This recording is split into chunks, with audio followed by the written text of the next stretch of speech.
नमस्कार दोस्तों, मैं इसके पहले वीडियो में स्क्वायर और रेक्टेंगल का वीडियो मैं बना चुका हूं और उसके बेसिक प्रॉपर्टीज़ मैं बता चुका हूं। अब मैं रोम्बस का प्रॉपर्टीज़ बताने जा रहा हूं। आप स्क्वायर, रेक्टेंगल, रोम्बस ये सब चीज़ों को अगर पढ़ लिए बढ़िया से, इसका प्रॉपर्टीज़ अच्छी तरह से जान लिए तो अच्छे से अच्छे क्वेश्चन बन जाते हैं, है ना। तो चलिए समय न वेस्ट करते हुए हम लोग आगे बढ़ते हैं,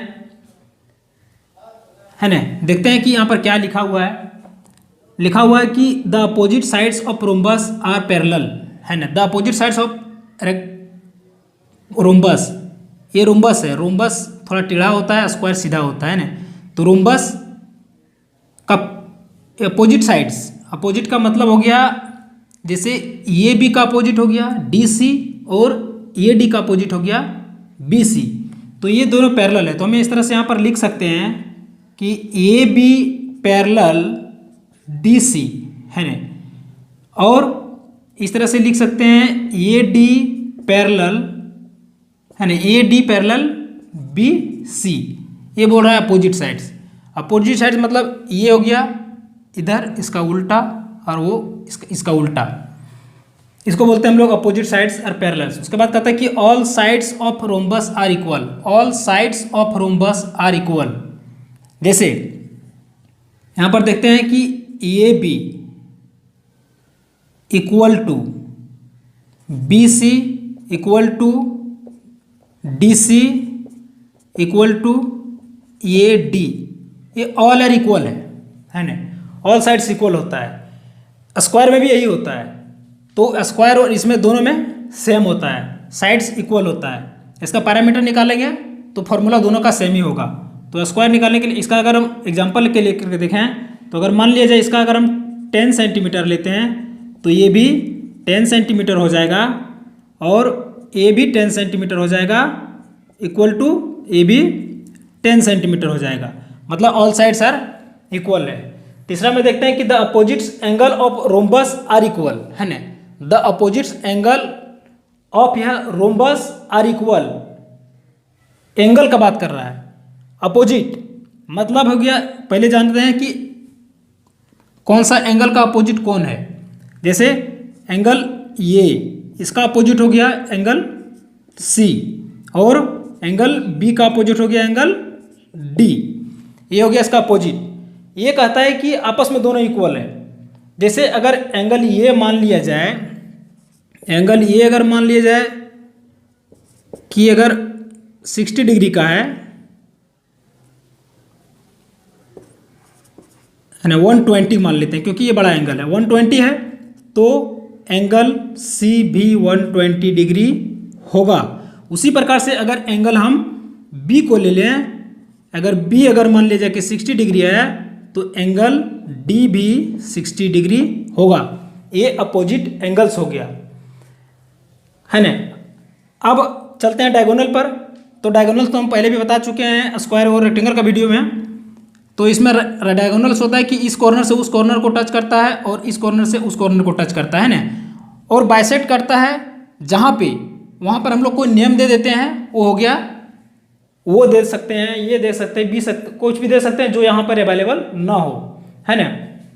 तो यहाँ पर हम लोग ये रोम्बस में देखेंगे कि the diagonals of rhombus bisect each other at a right angles. मतलब सबसे पहले ये जान लेते हैं रोम्बस का डायगोनल क्या होता है। जैसे मान लीजिए कि वो इंटरसेक्ट कर रहा है वो पर, तो हम लोग इस प्रकार से लिख सकते हैं कि वो ये इक्वल टू वो सी, ये दोनों इक्वल होगा। उसके बाद इस तरह से लिख सकते हैं वो बी इक्वल टू वो डी, ये दोनों इक्वल होगा, है ना। और डायगोनल्स जो होता है आपस में इक्वल नहीं होता है। ये डायगोनल और ये डायगोनल इक्वल नहीं होता है, लेकिन स्क्वायर में वही चीज़ इक्वल होता है। यहाँ पर देखेंगे कि ये C is not equal to B D, है ना। अगर मान लें इसमें अगर वैल्यू पुट करके देखें तो वो ये और वो सी इक्वल होगा। मतलब ये अगर 10 सेंटीमीटर है तो ये भी 10 सेंटीमीटर हो जाएगा। ये अगर 15 सेंटीमीटर है तो ये भी 15 सेंटीमीटर हो जाएगा। इसमें एक चीज़ और सबसे बड़ा बात है कि बोल रहा है राइट एंगल पर, स्क्वायर में भी यही चीज़ होता है ना। तो इसको लिख सकते हैं इस तरह से हम लोग, एंगल ये वो बी इक्वल टू 90 डिग्री है ना। यहाँ पे जो एंगल बना रहा है वो 90 डिग्री का बना रहा है ना, ये चीज़ हम लोग ध्यान दें। 90 डिग्री हो गया। अब यहाँ पर लिखेंगे एंगल बी वो सी इक्वल टू 90 डिग्री। उसी प्रकार से हम लोग इस यहाँ पर लिख सकते हैं एंगल सी वो डी इक्वल टू 90 डिग्री है ना। उसके बाद उसी तरह से यहाँ पर लिखेंगे एंगल डी वो ये इक्वल टू 90 डिग्री। ये हो गया। यहाँ पर एक चीज़ और इसमें डायगोनल में सीखेंगे कि अक्सर क्वेश्चन में रहता है डायगोनल दे दिया गया रहता है ना। तो मान लीजिए कि ये सी का वैल्यू अगर दिया हुआ है यहाँ पर 10 सेंटीमीटर और बी डी का वैल्यू दिया हुआ है ना, बी और डी का वैल्यू अगर दिया हुआ है मान लीजिए 20 सेंटीमीटर, तो वैल्यू अगर कभी कभार इसका पूछ देता है कि वो डी का वैल्यू क्या होगा, तो वो डी का वैल्यू निकालने के लिए हम लोग बी डी को देखेंगे कि बी डी का वैल्यू टोटल कितना हुआ है ना। तो बी डी का वैल्यू अगर मान लीजिए 20 दिया हो तो 20 बाय हम लोग 2 करेंगे, इसको 10 सेंटीमीटर हाफ करके इसको निकाल सकते हैं। बच्चों हम लोग प्रॉपर्टीज पढ़ चुके थे।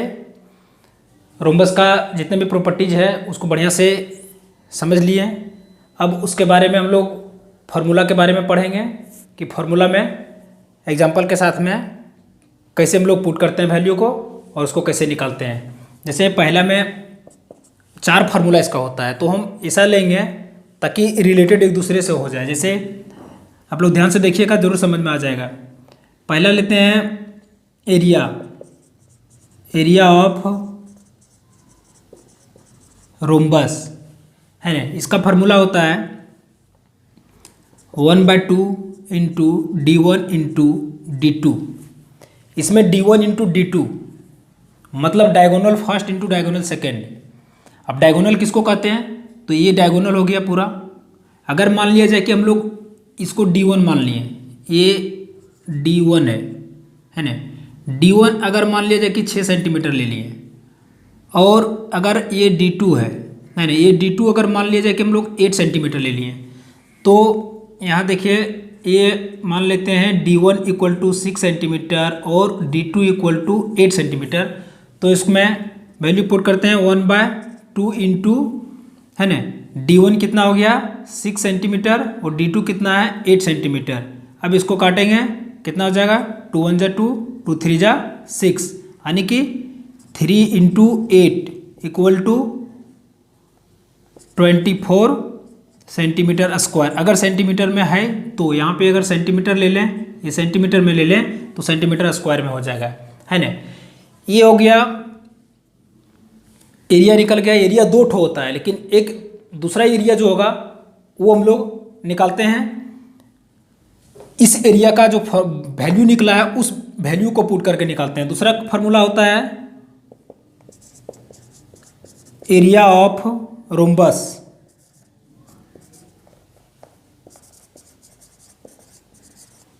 Rhombus equal to base into height. बच्चों अब देखिए बेस इंटू हाइट, इसमें बेस किसको बोलेंगे है ना। तो बेस पर ध्यान देना है, फिगर में बता रहे हैं। जैसे ये हो गया इसका हाइट और ये हो गया, यहाँ पर इसको ले लेंगे हाइट और ये हो जाएगा बेस। अब इसमें से बेस का जरूरत है तो साइड निकालना है, तो साइड मुझे मालूम नहीं है ना। तो साइड निकालने के लिए हम सबसे पहले साइड, अगर इससे हम वैल्यू ले लेते हैं तो साइड निकालने के लिए क्या करेंगे, पहले तीसरा फार्मूला पर चलते हैं हम लोग। ये दूसरा फार्मूला पर बेस का जरूरत है, इसलिए भी इसमें बेस नहीं है, लेकिन तो साइड्स निकाल लेते हैं। तो साइड निकालने के लिए पहले उसका फार्मूला लगाते हैं साइड, यानी कि इसको हम लोग फार्मूला में लिख सकते हैं 1/2 इंटू रूट अंडर D1 का स्क्वायर प्लस D2 का होल स्क्वायर। ये होता है इसका फार्मूला है ना। अब D1 का होल स्क्वायर प्लस D2 का होल स्क्वायर, इससे साइड निकल जाएगा, क्योंकि इसमें हमको बेस का जरूरत था, तो बेस साइड ही बनता है, तो उसके लिए हमको निकालना पड़ेगा साइड। तो 1/2 इंटू D1 कितना है 6 का होल स्क्वायर प्लस D2 यानी कि 8 का होल स्क्वायर, ये हो जाएगा 1/2 इंटू 6 जा 36 प्लस 8 जा 64। इसको अगर निकाल लेंगे तो ये कितना हो जाएगा 1/2 इंटू रूट अंडर, इसको प्लस कर देते हैं तो 100 हो जाएगा। अब हम ये स्क्वायर रूट में तो हम बता चुके थे, है ना, कि अगर स्क्वायर रूट याद नहीं है तो इसको इस तरह से निकाल सकते हैं 250 यानी कि 225 और 5 जा, इसमें 2 इंटू 2 इंटू 5 इंटू 5 का पेयर बन रहा है ना, तो इससे 2 निकाल लेंगे, इससे 5 निकाल लेंगे। अब इसको इंटू कर देंगे 10 हो गया, यानी कि 1/2 इंटू 10, इसको 2 5 जा 10, इसका कितना निकल गया साइड 5 सेंटीमीटर निकल गया। मतलब है कि ये साइड 5 निकल गया। अब हम दूसरा एरिया जो है, पहले एरिया एक ठो निकाले थे d1/d2 से, दूसरा जो एरिया है बेस इंटू हाइट में, तो ये साइड में हमको मालूम हो गया। अब ये साइड का जो वैल्यू हो गया यानी कि बेस हो गया, तो इस बेस को हम यहाँ पर वैल्यू पुट करेंगे और हाइट निकाल लेंगे। तो मतलब फार्मूला 1 2 3। अब इसको मिटा देते हैं हम, है ना। एरिया कितना निकला था यहाँ पर लिख लेता हूँ 24 निकल गया था, और मेरा साइड कितना निकल गया था, यह निकल गया 5। अब इसका वैल्यू निकालता हूँ, याद रखिएगा, है ना। ए हो गया बेस इक्वल टू 5 यानी कि बेस साइड बनता है। ये ध्यान दीजिएगा कि अगर मान लिया जाए इस तरह का इधर से हाइट दिया हुआ रहे तो ये होगा बेस, है ना, और अगर इधर से हाइट दिया हुआ रहे तो यहाँ पे बन जाएगा बेस, अगर इधर से दिया हुआ रहे तो ये बन जाएगा बेस। यानी कि रोम्बस का साइड अगर उसके हाइट वाला में फार्मूला में लेंगे तो बेस बनेगा साइड, है ना। तो उसी प्रकार से अगर 5 ये है तो ये भी 5 हो जाएगा, ये भी 5 हो जाएगा, ये भी 5 हो जाएगा, यानी कि 4 साइड्स आर इक्वल है। इसीलिए एक साइड्स मुझे मालूम पड़ गया, तो इसका मतलब है कि हम सभी साइड 5 सेंटीमीटर होगा, है ना। तो ये 5 इंटू हाइट, चलिए हाइट निकालना है। अब इसको वैल्यू पुट कर देते हैं एरिया का। एरिया कितना हो गया 24 सेंटीमीटर स्क्वायर, ये हो गया 5 सेंटीमीटर। अब यहाँ पर 24, ये हाइट जो है वो अपने जगह पर आ जाएगा, ये 5 ये मल्टीप्लाई में है तो इधर आएगा, डिवाइड में हो जाएगा, यानी कि बट्टे में हो जाएगा 5 से। अब इसको डिवाइड करते हैं तो इस तरह से डिवाइड कर लेता हूँ। 24 को अगर 5 से डिवाइड करूँगा तो कितना हो जाएगा 5 4 जा 20, बच गया 4। फिर यहाँ पर अगर 4 के टेबल में तो 5 आएगा नहीं, इसलिए आप डेसिमल देंगे, यहाँ पर हो जाएगा 0 4, यानी कि 5 8 जा 40, ये कट गया, कितना आया 4.8 सेंटीमीटर। इसमें 5 ये सेंटीमीटर में था, यानी कि 2 बार सेंटीमीटर में था, तो और इसमें 1 बार सेंटीमीटर था, है ना। तो ये हो गया 1 सेंटीमीटर कट गया, तो क्या बच गया, अब इसको काटेंगे तो कितना आया था 4.8। अब हाइट भी मालूम चल गया, यानी कि हाइट मेरा कितना निकल गया 4.8 सेंटीमीटर, ये निकल गया। यानी कि हम चारों फार्मूला जो निकालें, ये इससे मतलब तीनों फार्मूला जो निकालें, सो अगर एक हम लोग एक साइड लिए थे, सॉरी डायमीटर लिए थे हम लोग 6 और दूसरा लिए थे 8, ये हो गया। दूसरा